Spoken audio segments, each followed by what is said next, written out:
Hello everyone, Chase Lee here, and welcome back to my continuing coverage of the South by Southwest Film Festival, covering for WeLiveEntertainment.com in the We Live Film section. So I got another one to throw at you guys, and that would be Born to Be Blue. And you're probably thinking to yourself, what the hell is this? Well, I'll tell you, it's a reimagining of Chet Baker, and he is a jazz musician, a jazz legend. And this film focuses on his comeback in the late 60s because he was a heroin addict and stuff. And that's all I'll say. Because here's the deal. I didn't know anything about this movie at all. I just kind of went in there knowing that Ethan Hawke was playing him, and I love me some Ethan Hawke. So I was going in there super excited, and I was not disappointed. But I will say that I think Ethan Hawke's performance is the best thing about it, and everything else is kind of okay. So let me explain myself. Let's get real and break this down. So, like I said, it's a reimagining of Chet Baker's comeback in the late 60s after he was really good back in the day. He went on his drug addiction course and, kind of threw him off or whatever. And so he took a break for a while, and now he's coming back to kind of, reestablish himself in the music industry and stuff. So listen, it's kind of like a standard biopic in my opinion. I didn't really think anything was that creative of it, but I will say that the beginning hooked me because I had no idea what was going on. It was really cool. He shot everything in kind of like a blue filter, and he's playing his music on stage and stuff.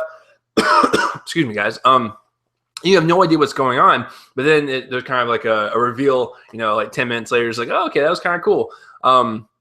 So I will say that story-wise and the way it's written, I love the beginning and I love the ending. I thought the middle was kind of slow, pedaling in its pace a little bit. But overall, like Ethan Hawke's performance will drive this movie, and that's what makes the story fascinating. It's just how Ethan Hawke portrays this guy. And there's a couple of scenes that are really hard to watch, and like he gives like a performance that's just, it's so heartbreaking and soul-crushing. You're like, oh my God, I feel so bad for this character. Because if you don't know anything about Chet Baker like I did, go in there blind, because at the end of the movie, you'll find out what happens to him. Excuse me. What happens to him and how he lives out the rest of his life and stuff. And it just kind of makes you weep for all addicts out there. And you're just like, you just want to go help them and stuff. So the movie does a really good job in showcasing addiction as like, it's just a super controlling thing that can just destroy someone's life, and it's just really heartbreaking to watch. So I thought the story overall was fine, but I do like the message of drug addiction and what it can do to someone and how it can tear someone apart from ones that they love. So directing wise, even though it's a solid movie, it's directed very well, so I have no problems with that. It's just, the story around Ethan Hawke is just like, it's fine. Acting wise, Ethan Hawke, home run. There's a scene at the beginning and a scene at the end. I was like, wow. Like, I don't know where Ethan Hawke is pulling this out of, but he's pulling a great performance out of somewhere.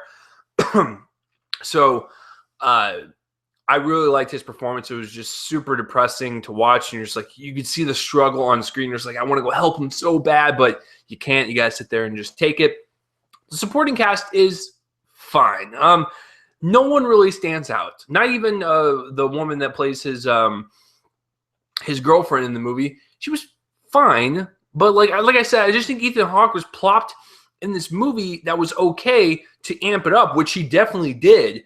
But everyone else they were fine. They were serviceable for. I don't know what's happening right now.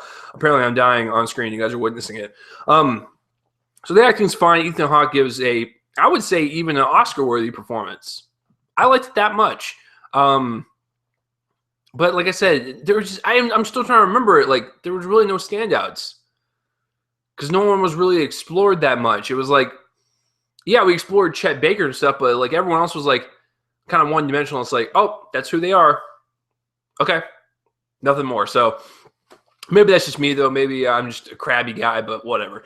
Cinematography-wise, it is shot very well. I loved all the nightclub scenes. I love how it looks in the dark with that one spotlight on there. It's like such a beautiful kind of haunting shot of, this guy swimming in this darkness with, this light on him. And we have to see the addiction on stage. And it's just, it's super bad. Cause like there's a couple of scenes in the movie where he, you know, he does the heroin or whatever, and you know he'll go on stage, and it's like, oh my god, it's just difficult to watch. But the nightlife is cool. I love the way it looks with the '60s and stuff. All the like the parlors they go into, or just the nightlife on the streets in general.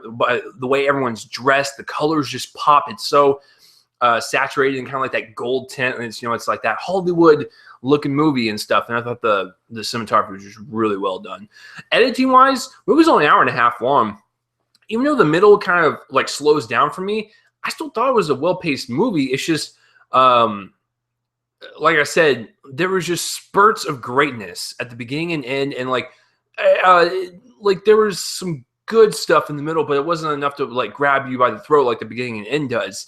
But overall, I think it still has a nice pace for it, just because you want to see how this movie ends, and you want to see how his character is completed. And if you don't know anything about Chet Baker and how he is after all these events and stuff and whatnot, so the curiosity is there to keep you going. But for me, guys, I think this is it's a more than solid movie. There are moments of greatness surrounded by kind of a meh type of movie, but Ethan Hawke's performance is what really does it for me. I couldn't really put it into the A's, so I'm going to give Born to Be Blue a B+. I still think this is a movie that you should go see, and this is really funny because I watched this one, but not Miles Ahead, you know, the Miles Davis story done by Don Cheadle at South by Southwest, so I saw this one instead. I'm really glad I did overall, because Ethan Hawke, man, the guy, he just can't do no wrong.